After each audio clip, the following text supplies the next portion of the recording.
Hello. Well, we're on lesson 24 with Brother Lawrence, and this is a letter to someone who was in great pain. And he says, I pray God that he would give you the strength and patience to bear the pains as long as he pleases. Happy are those who suffer with God. Get used to being suffering in that manner, and seek from God the strength to endure as much and as long as he shall judge to be necessary for you. Those who consider sickness as coming from the hand of God, as the effects of his mercy, and the means which he employs for their salvation, commonly find in it a great sweetness and sensible consolation.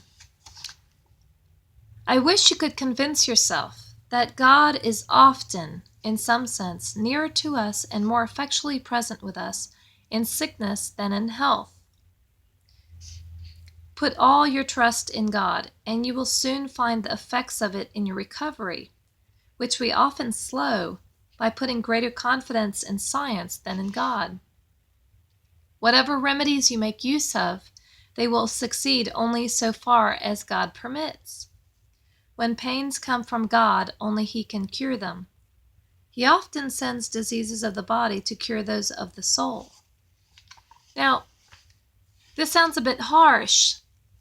I mean, here we've been talking about the love of God, and all of a sudden he's writing to someone who's in great pain, saying, find comfort that God is letting you be in this pain, and pray for his strength and pray for endurance and trust in God.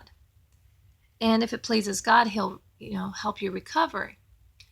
And it sounds very harsh, but I understand what he means.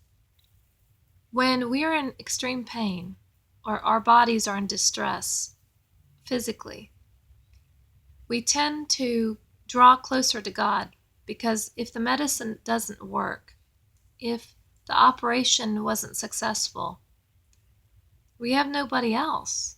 There is no other doctor. And in my own experience of having many doctors tell me terrible things, it's comforting to see that I'm still alive.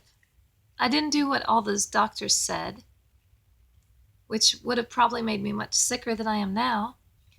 And I'm closer to God because of it, because of not having anywhere else to turn.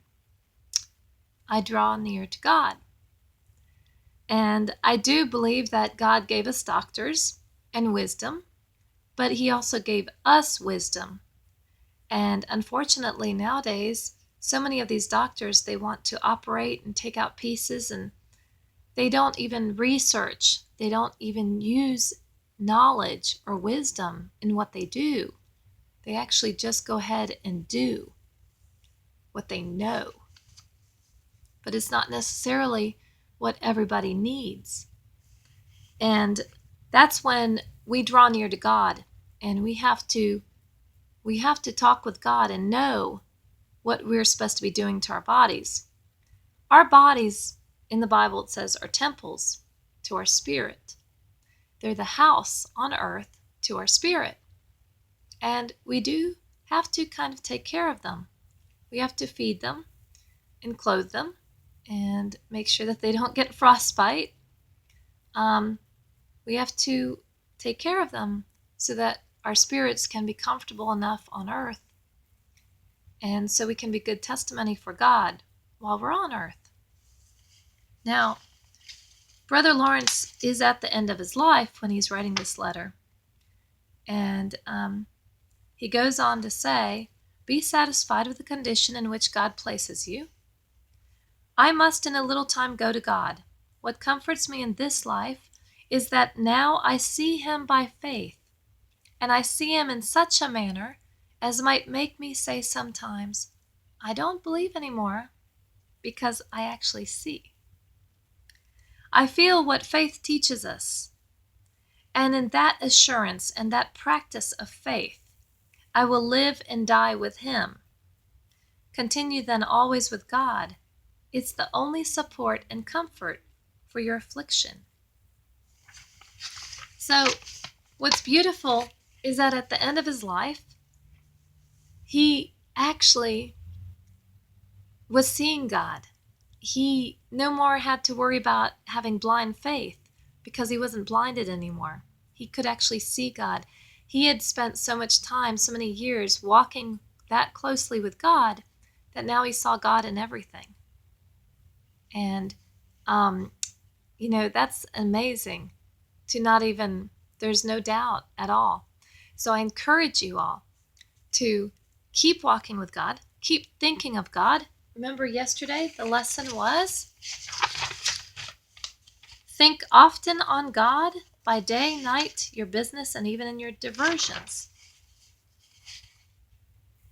Adore God, remember? And don't neglect him. And I wish you all a wonderful morning, evening, night, whatever it is, wherever you are. Bye.